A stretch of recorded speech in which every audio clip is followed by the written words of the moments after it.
Dobar dan, poštovani gledaoci. Danas je 18. mart 2017. godine i vi gledate 404. epizodu Srpske televizije Toronto u produkciji Viktora Ristića. Ova emisija se emituje svake druge subote tačno u podne na Rogers televiziji na kanalima 10, 63 i u High Definition 510. Kao što već znate, Srpska televizija Toronto već 18 godina beleži važnije događaje u srpskoj komuni u Južnom Ontariju, a u isto vreme vas informiše, zabavlja i predstavlja srpsku tradiciju i kulturu u našoj drugoj domovini. Zahvaljujemo se svima koji nas svake druge subote prate na TV ekranima. Program se reprizira sredom u 18:30 časova, a možete da ga pogledate u bilo koje vreme na sajtu www.serbiantelevision.tv. Ja sam Teodora Vukosavljević, voditeljka Srpske televizije Toronto i želim da vam se zahvalim što ste ponovo sa nama. Na samom početku poslušajte sledeću poruku. Da nabavite vozilo vrhunskog kvaliteta po spektakularnom popustu za mesec mart, javite se Deniju iz Nisana na telefon 905-881-3900. Pored generalnog menadžera Denija Spasojevića možete da potražite Baneta Jokića, finansijskog menadžera.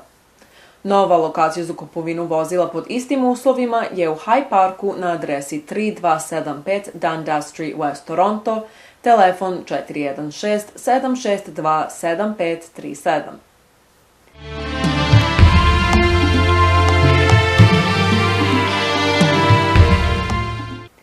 Prošle godine organizatori projekta Stavimo Teslu na mapu iz Hamiltona održali su prezentaciju u Srpskoj pravoslavnoj crkvi Svi srpski sveci u Mississaugi. Tom prilikom gost je bio kanadski profesor Colin Campbell, koji je održao predavanje o srpskoj istoriji i o poslednjem ratu, tokom koga je na zapadu prikazana netačna slika o Srbima. Ponavljamo prilog koji smo tada snimili. Particularly Dr. Campbell gives these talks, and I've been honored to join him and help him in any way I can. So I've written down a few things, and I'll just read that to you, a little bit of the story.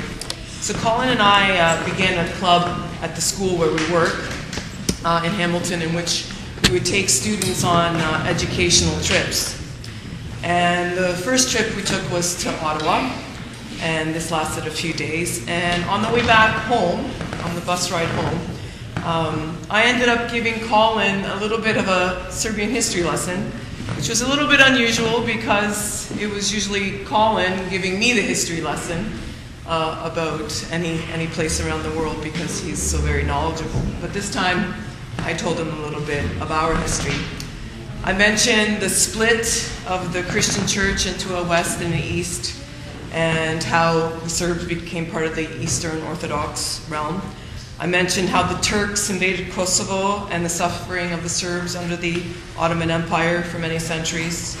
I mentioned the Austro-Hungarian Empire and the role of the Krajina Serbs, the unfair attacks upon the Serbian people during World War I, and just as the short attack by the Bulgarians as well, the genocide of Serbs by the Ustaša, the Croatian Ustaša in Jasenovac during the Second World War. I spoke a little bit of Tito and the partisans and the Czechnik Serbs and the role they played during the World War. Colin quietly listened, and he didn't say very much at that time. Then Colin went on his own and started, and I didn't know this, on his own researching about Serbian history and the events that led up to the breakup of Yugoslavia. Colin learned so much that again I became the student. I learned more about my own people's history through Colin.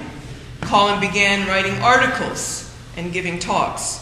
And I have, as I said, joined him in some of these talks. One talk was to a group called the CIC, the Canadian International Council. And in Hamilton, the CIC chapter runs out of McMaster University. But across Canada, the CIC group is a group of Canadians interested in international affairs. On 3 occasions, Colin has visited and toured the former regions of Yugoslavia. He's been to Serbia, in particular Beograd.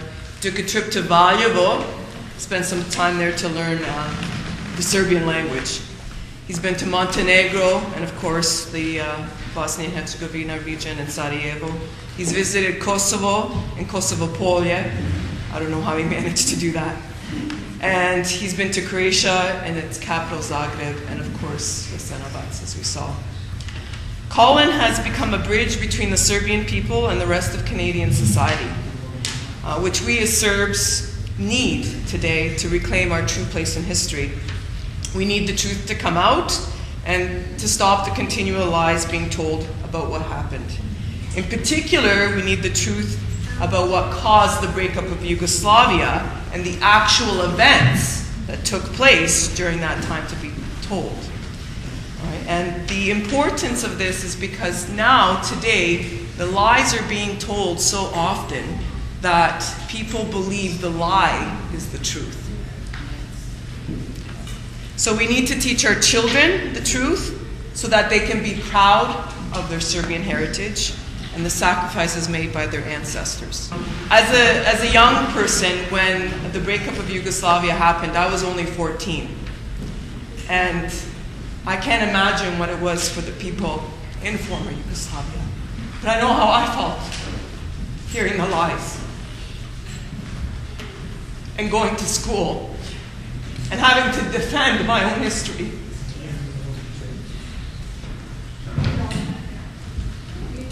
I know you know. And our children don't know everything. And my fear is that they'll grow up hearing that they're Nazis. Because that's what I was felt to feel like.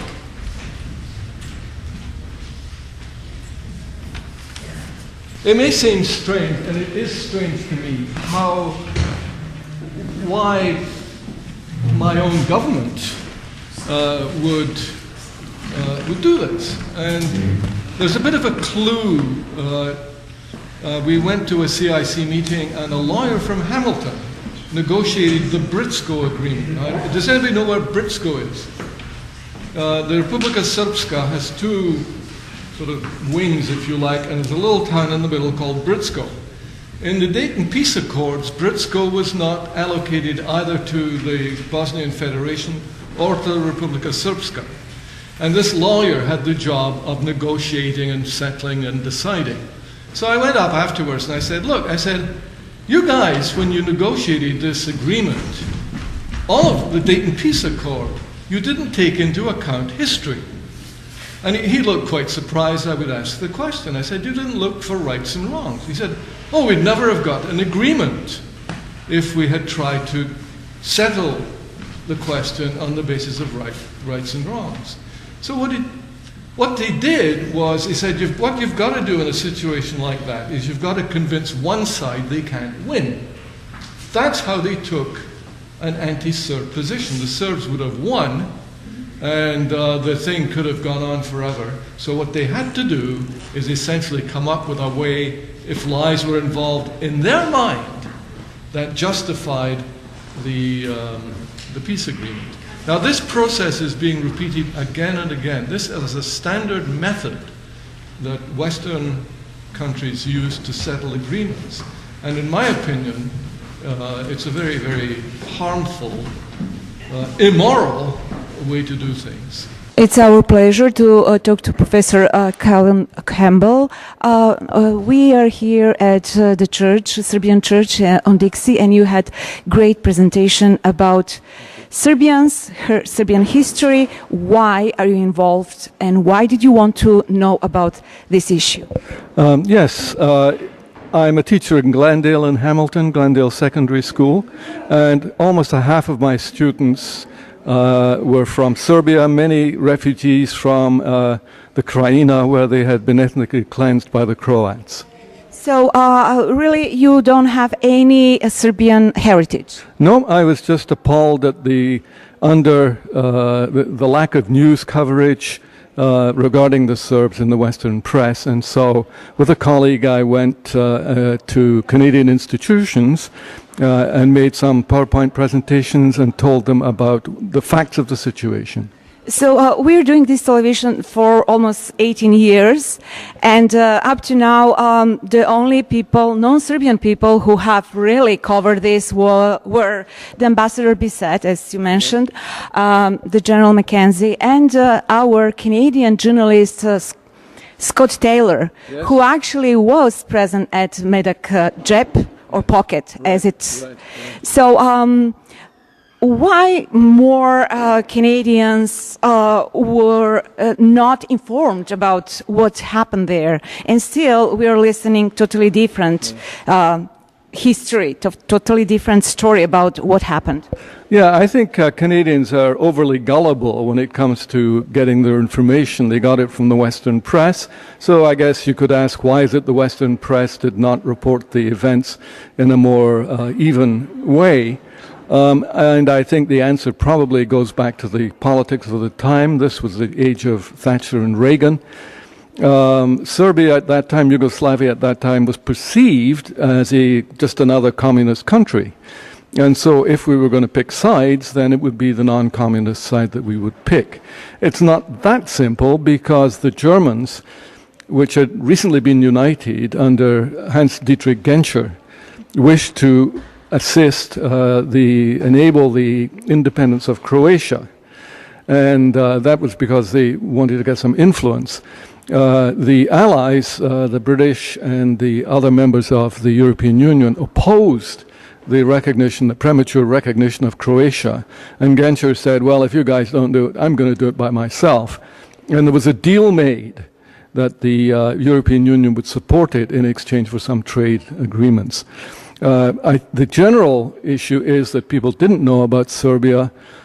Many of them thought it was somewhere in Africa, and they didn't really care. And this has washed over. People don't care to know what really happened. The events are still being misrepresented, and no one is sufficiently interested to set the record straight. I think that's a very evil thing, because it means that people are lied about. Serbs, when I was dealing with them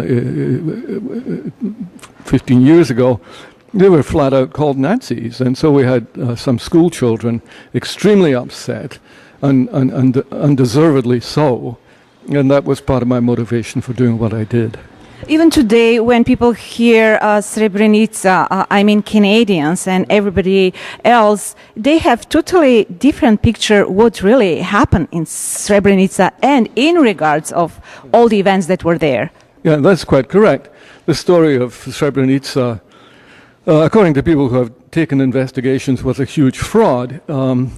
Srebrenica was designated as a UN-protected safe area, and it was not a safe area. It was a base from which the Bosnian Muslim army were launching attacks on the Serbian villages. They were supplied by Hercules aircraft in clandestine weapons drops. The area was originally set up in an agreement between the Bosnian Serbs and the Bosnian Muslims to create the safe area. Oric then began to attack the Serbian villages, and despite the Serbs' protests, they kept doing this. Finally, the Serbs had enough, and it's also widely known from interviews with Bosnian Muslims in Srebrenica that Izetbegovic withdrew the Bosnian Muslim High Command in order to allow the Serbs to enter the village, and then hopefully build up a propaganda story behind that. The figure of 8,000 killed was fabricated by the New York Times. There were 3,000 prisoners in Potocari and 5,000 missing, and these two figures were added together to give 8,000. It is impossible for 8,000 people to be killed without satellite planes seeing this. It's impossible to bury 8,000 bodies again without there being some evidence. There is absolutely no evidence that 8,000 people were killed. What is the case is that there were people that the Serbs knew had committed atrocities in the local villages, and they went hunting for these people. So perhaps there was an excess. One could argue from a pure point of view there might have been some excesses committed, but they are totally understandable, and the idea of 8,000 being massacred by genocidal Serbs is a complete fabrication.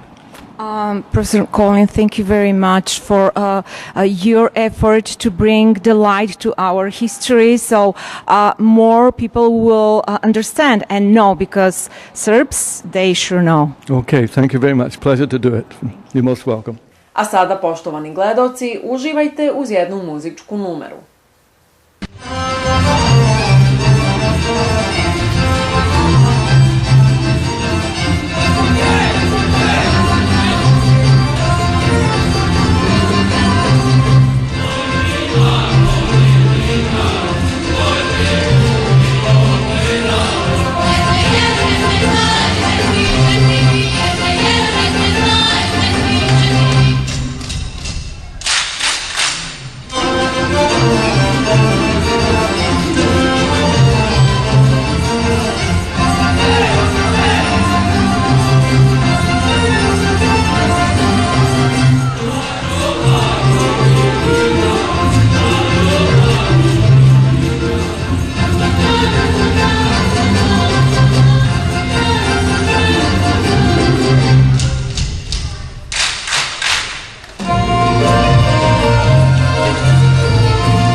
no April Fools at Willowdale Nissan. Really? No. Are you sure? Of course.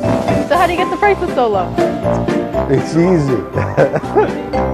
Plus, with each purchase, vacation for two included. Only at Willowdale Nissan. U današnjoj emisiji najavljujemo Toronto Crossroad filmski festival koji će se održati od 23. do 26. marta ove godine u Regent Theatre.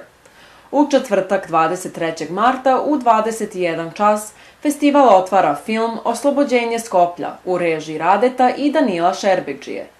Projekcija filma U potrazi za snom u režiji Mladena Mitrovića je u petak 24. marta, a u subotu 25. marta u 19 časova se prikazuje film Ustav Republike Hrvatske u režiji Rajka Grlića. Festival zatvara film Houston We Have a Problem u režiji Zige Wirtz i bit će prikazan 26. marta u 19 časova i u 21 čas. U nastavku pogledajte sledeće trejlere.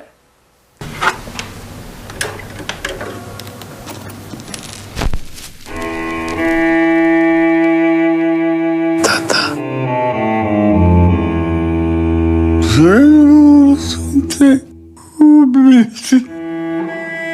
Trudio si se. Ali ja sam žilavo kopile, tata.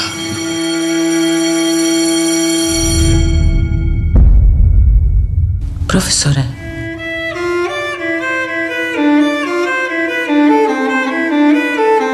Ne znam kako kod vas, ali kod nas i susjedi to rade badava. Jako ste lijepi, Katarina. Čujete? Vi ste korov. Zato što sam Srbin? Da. Nama treba novi ustav. Za državu koja neće biti ni Srba, ni muslimana, ni cigana, ni židova, ni šiptara, ni pedera. Muka nikad ne prestane do kraja. Pratite do smrti krivica. Taj osjećaj da se iznevjerio.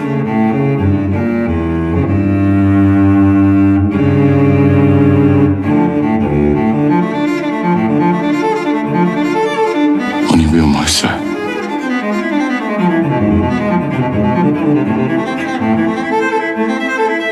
Jeste li se ikad htjeli ubiti? Puno puta. Ali život je lijep. We choose to go to the moon in this decade and do the other thing. Not just our pride, but our security is at stake. The country is in dire trouble.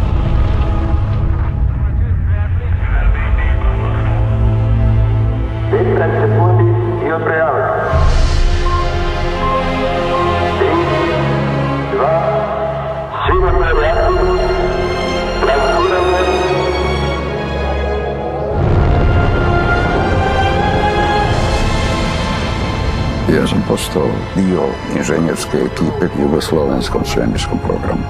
Obviously, this had to be done in secret. They had to figure out a way to do this without anyone finding out. A šta ta kamera? To da, skoro gotovo je da bi Jugoslaviji grozio bankrot. Falsificirao sam skice, uljepšavao sam rezultate testnih lansiranja. Mr. President, this is a difficult and dangerous world in which we live. Problems started almost immediately. Amerikanci su pobješnjeni na to. Za glavno američko obvešćevalno agenciju CIA sodelovanje ni potekalo po naših željah. Now, there was an assassination attempt on Tito's life while he was staying in New York. Jer nije predsjednik sve mogući. Tako da nije tako lako.